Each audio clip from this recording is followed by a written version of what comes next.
Good morning student. चलिए हम आज की क्लास स्टार्ट करते हैं। आज की क्लास स्टार्ट करने से पहले पिछली क्लास में हमने क्या पढ़ा था इसको हम फिर से रिव्यू कर लेते हैं।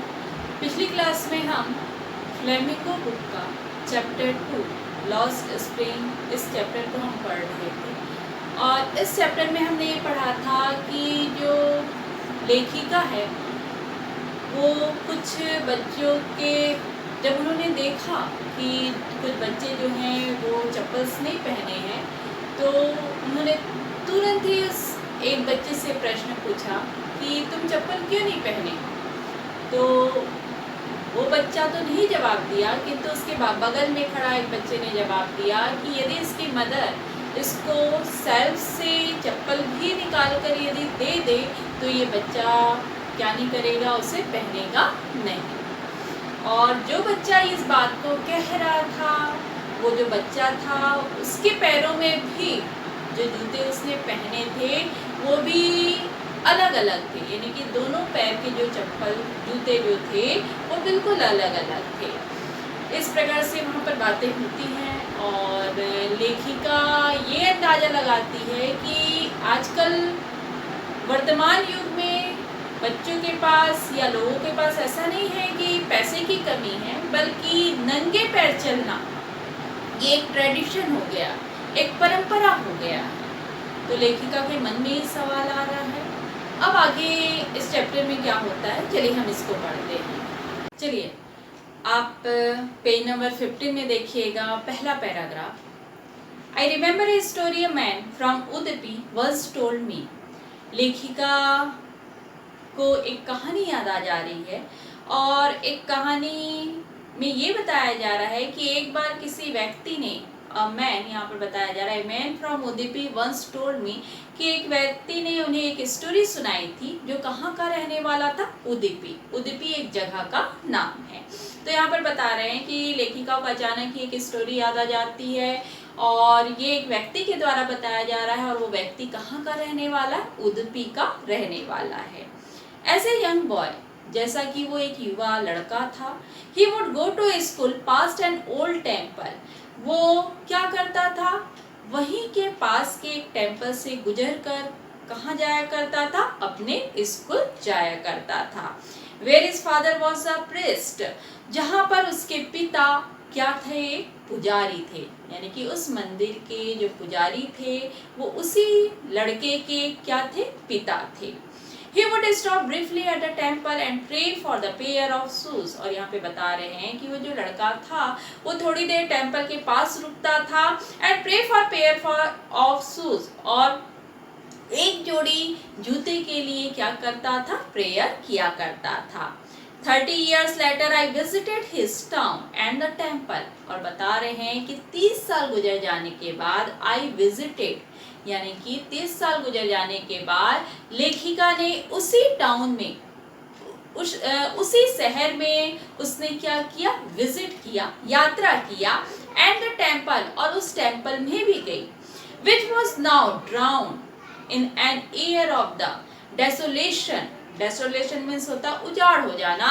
अब वो जो शहर था या जो टेम्पल था पूरी तरह से क्या हो गया था, उजाड़ हो गया था। In the backyard where lived in the new place, there were red and white plastic chairs। यहाँ पे बता रहे हैं उसी मंदिर के पीछे, बैकयार्ड मीन्स क्या होता है, पीछे का स्थान। तो यहाँ पर यही बता रहे हैं कि जो टेम्पल था उसके पीछे का जो स्थान था वहां पर अब एक नया पुजारी क्या करने आ गया था, रहने आ गया था। And there were the red and white plastic chair, और उस स्थान पर कुछ लाल और सफेद कलर के प्लास्टिक के चेयर क्या हुए थे, रखे हुए थे।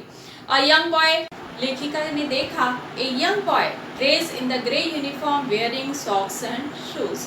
ये देखा कि एक यंग बॉय है जो कि क्या पहना हुआ है, ग्रे कलर की यूनिफॉर्म पहना हुआ है, वेयरिंग सॉक्स एंड शू, और जूते मोजे पहने हुआ है। और आई पेंटिंग करना मीन्स हाँपना, जो हाँपते हुए वहाँ पर आया। And through his school bag on the folding bed, और वहाँ पर रखे फोल्डिंग बेड पर अपने बैग को उसने क्या कर दिया, फेंक दिया। And looking at the boy, उस बच्चे को देखते हुए आई रिमेम्बर लेखिका ने सोचा द प्रेयर अनदर बॉय, उसी बच्चे के बारे में सोचा, had met to the goddess, जो कि देवी माँ की क्या किया करता था, प्रेयर किया करता था। When he had finally got a pair of shoes, और उसकी ही कृपा से, उसके ही प्रेयर से अब अंत में वहाँ पर उन बच्चों को क्या प्राप्त हो गए हैं, जूते प्राप्त हो गए हैं। Let me never loss them, और जिन बच्चों को जूते अब प्राप्त हो गए हैं वो ये कह रहे हैं कि let me never loss them, कि वे अब इन जूतों को कभी भी क्या नहीं करेंगे, खोएंगे नहीं। The goddess had granted prayer, जो देवी माँ हैं उन्होंने उनके प्रेयर को स्वीकार कर लिया। And young boy like the son of the prince now wears shoes, और यहाँ पे ये बता रहे हैं कि अब उस यंग बॉय की तरह वहाँ पर जितने भी पुजारी के जो बच्चे थे, जो लड़के थे, अब वो उन सभी के पास क्या थे, जूते थे। But many other like the rag picker in my neighbourhood remain shoeless, किंतु बोल रहे हैं, किंतु यहाँ पर ये बता रहे हैं कि जो लेखिका ये बोल रही है कि जो मेरे आस पड़ोस के जो रैग पिकर हैं, रैग पिकर मीन्स कचरा उठाने वाले लोग, जो रैग पिकर से कचरा बिनने वाले जो बच्चे हैं, उनके पास अभी भी क्या नहीं है, जूते नहीं है।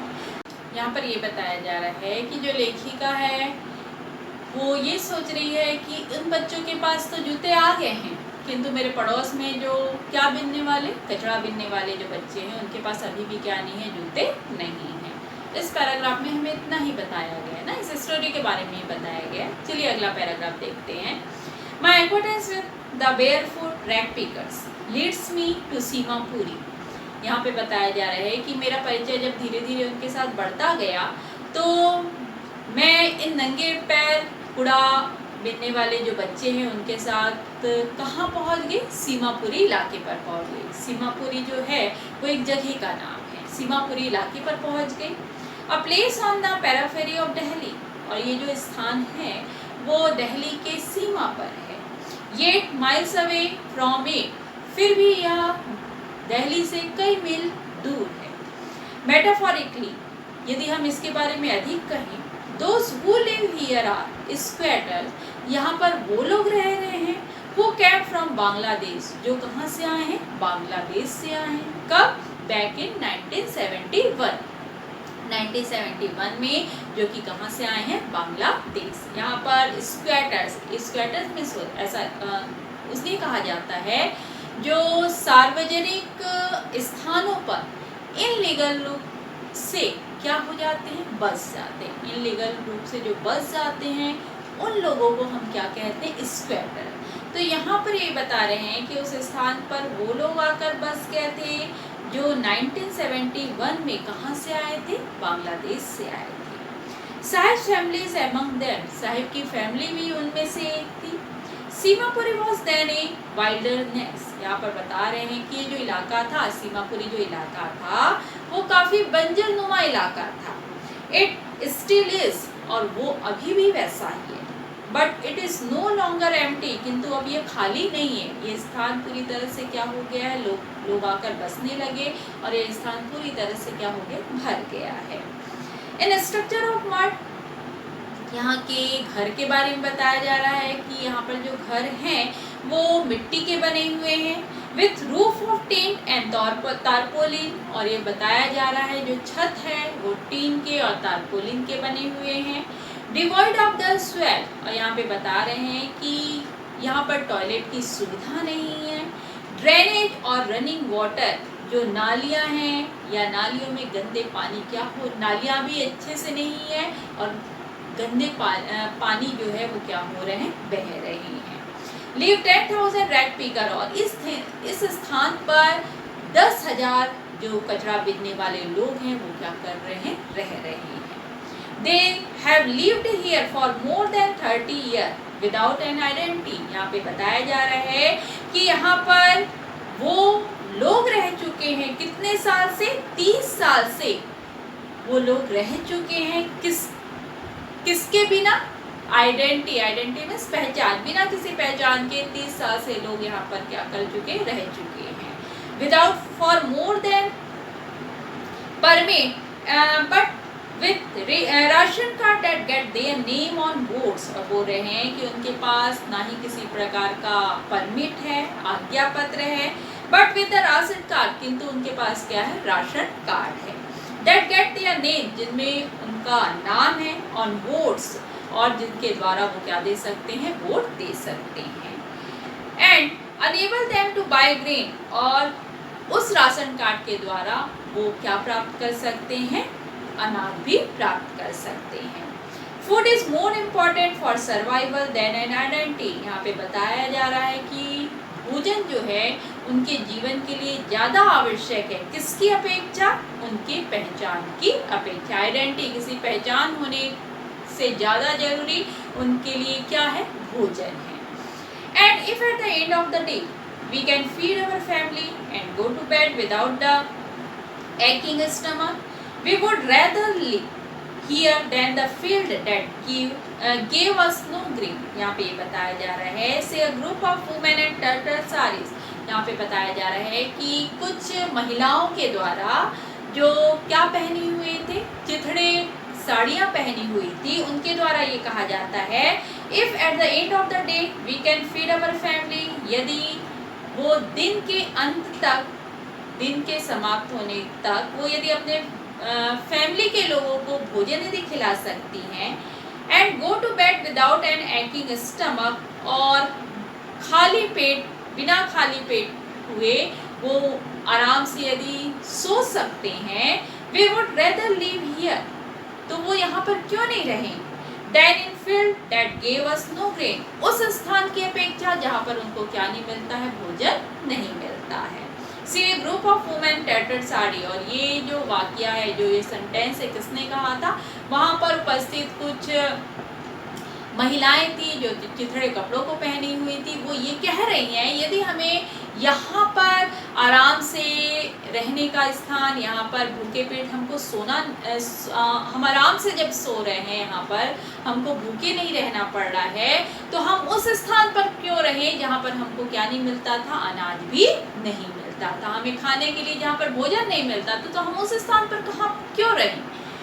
And when I asked them why they left their beautiful land of green field and rivers, और कब ऐसा उन्होंने कहा, जब लेखिका ने उनसे ये प्रश्न पूछा कि क्यों वो अपने ग्रीन ब्यूटीफुल लैंड को छोड़कर क्यों आ गए हैं, और रिवर, वहाँ ये बता रहे हैं, जब लेखिका ने उन्हें पूछा कि आप अपने उस ग्रीनिश क्षेत्र को, या जो नदियों से भरा जो क्षेत्र था, उनको छोड़कर आप क्यों आ गए हैं, तो इस प्रकार का जवाब उन महिलाओं ने क्या किया, दिया। Wherever they find food, they pitch there the tent that become transient home, यहाँ पर ट्रांसिट होम, यहाँ पे बताया जा रहा है कि जहाँ कहीं भी उन्हें क्या मिल जाता है, भोजन मिल जाता है, एंड और वहाँ पर वो लोग क्या कर लेते हैं, अपने टेंट करना, लगाना मीन्स क्या होता है, तंबू लगाना। ये बता रहे हैं कहीं पर भी, जहाँ पर भी उन्हें भोजन मिलता है, वहाँ पर वो लोग अपने टेंट लगा लेते हैं और अस्थायी रूप से क्या करने लगते हैं, निवास करने लगते हैं।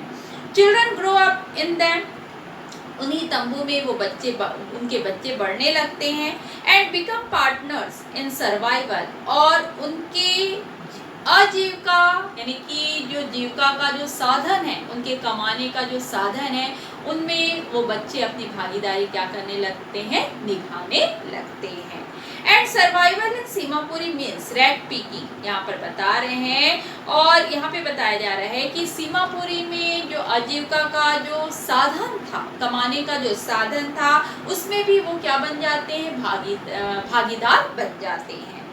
थ्रू द ईयर्स, यद्यपि कुछ साल पहले, it has acquired the proportion of the fine art, ये बता रहे हैं कि ये जो कचरा बीनने का जो काम था, वो फाइन आर्ट का रूप क्या कर चुका था, ग्रहण कर चुका था, एक शौक बन चुका था। वहाँ के लोग, सीमापुरी इलाके के जो लोग थे, उनके लिए क्या बन चुका था, वो शौक बन चुका था। Garbage of them is gold, वहाँ के लोगों के लिए जो कचरा था वो गोल्ड के समान बताया जा रहा है कि garbage to them is gold, garbage जो है, कूड़ा करकट जो है, वो उनके लिए गोल्ड के समान है, सोने के समान है। And it is their daily bread, और ये खाने का, भोजन का एक जरिया है उनके लिए। और रूफ ओवर देयर हेड्स, और ये उनके लिए एक छत का काम करता है।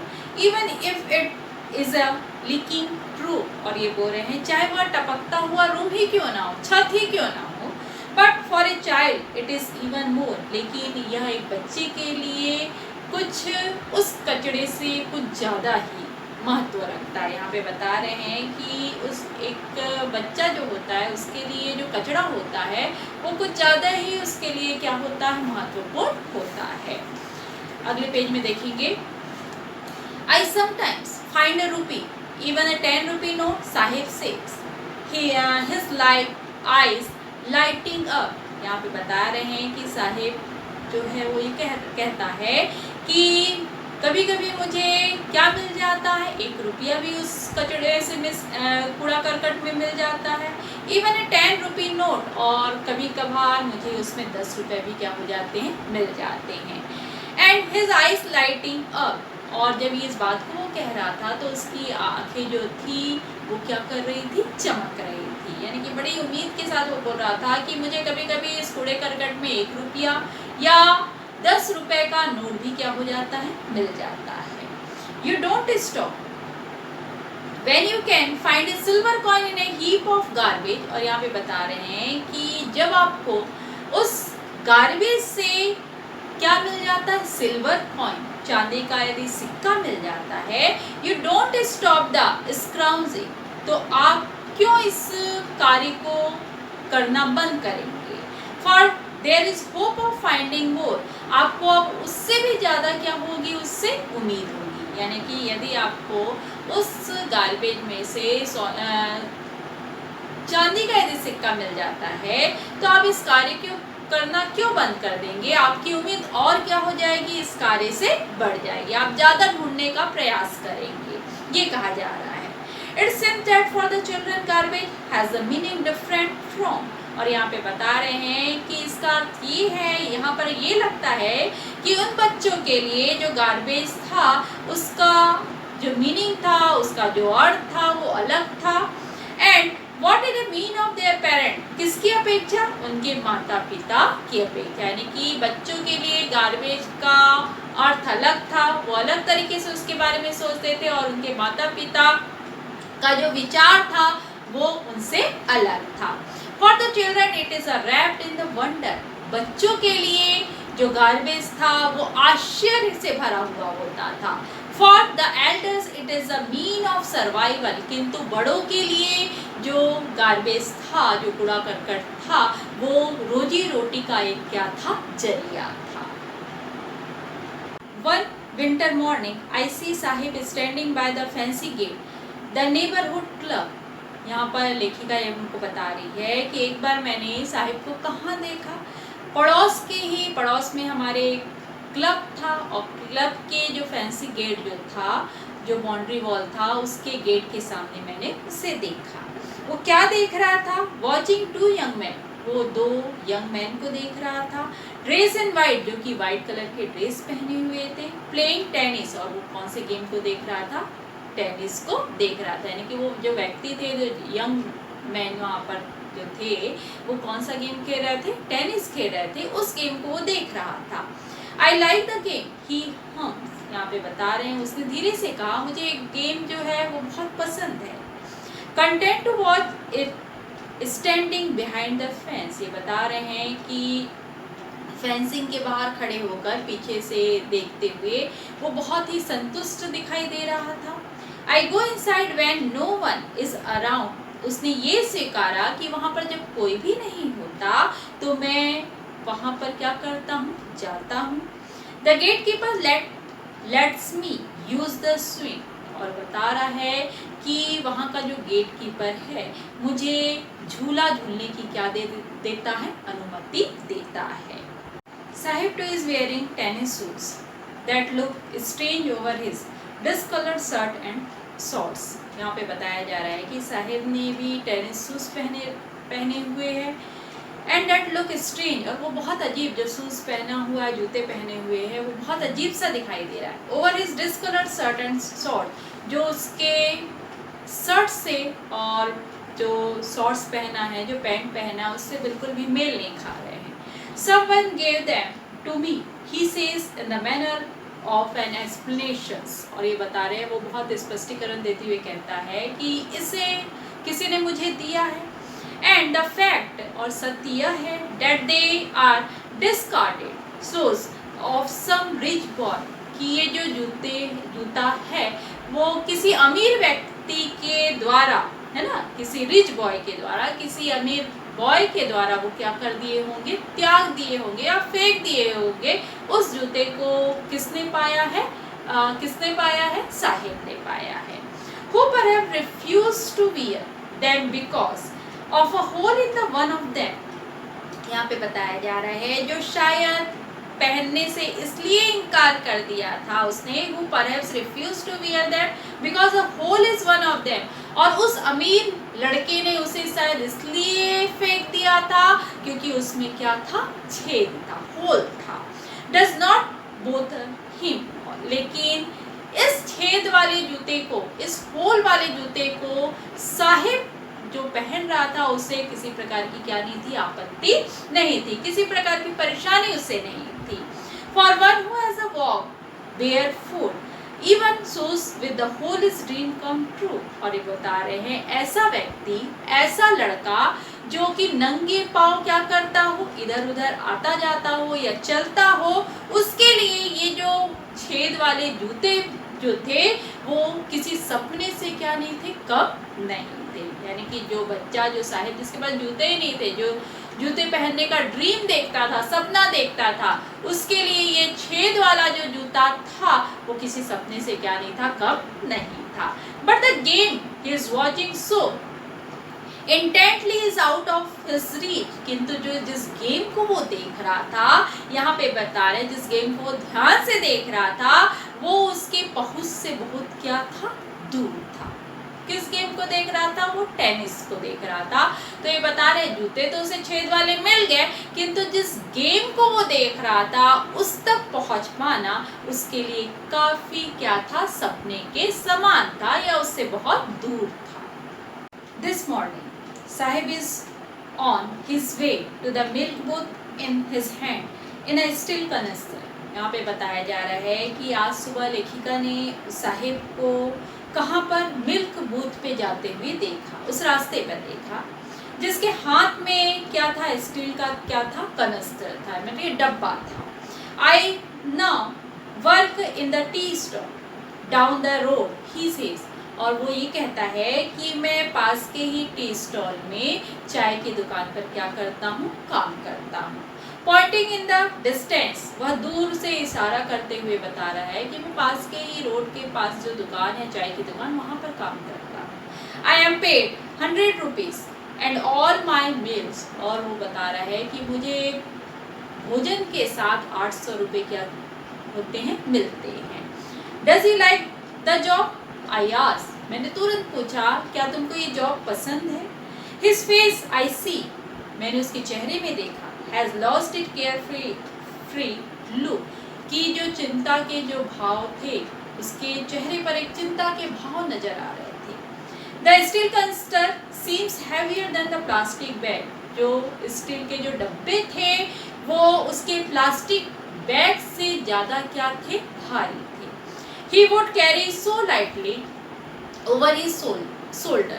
यहाँ पे बता रहे हैं जिस प्लास्टिक के बैग को वो अपने कंधों पर उठाया करता था, उस प्लास्टिक के बैग से ये स्टील के जो डब्बे थे वो काफ़ी क्या उसके लिए थे? भारी थे। The bag was his, वो बैग जो प्लास्टिक का बैग था जब वो उठाता था तो वो उसका स्वयं का था। The canisters belonged to the man who owned the tea shop. और यहाँ बता रहे हैं किंतु ये जो डिब्बे थे, स्टील के जो डब्बे थे, वो उस व्यक्ति के थे जो उस दुकान का क्या था? मालिक था। Saheb is no longer his own master, अब साहिब स्वयं का खुद का क्या नहीं रहा? मालिक नहीं रहा। तो यहाँ पर यही बताया जा रहा है कि पहले वो बड़े स्वतंत्र होकर अपना कार्य करता था, किंतु अब वो टी स्टॉल में जब काम करने लगा तो वो स्वयं का क्या नहीं रह पाया, मालिक नहीं रह पाया। मतलब वो किसी के बंधन में रहकर अब क्या करने लगा, कार्य करने लगा। तो ये हमारा इस चैप्टर का पहला पार्ट था, है ना। अब जो दूसरा पार्ट है वो हम अगले भाग में पढ़ेंगे।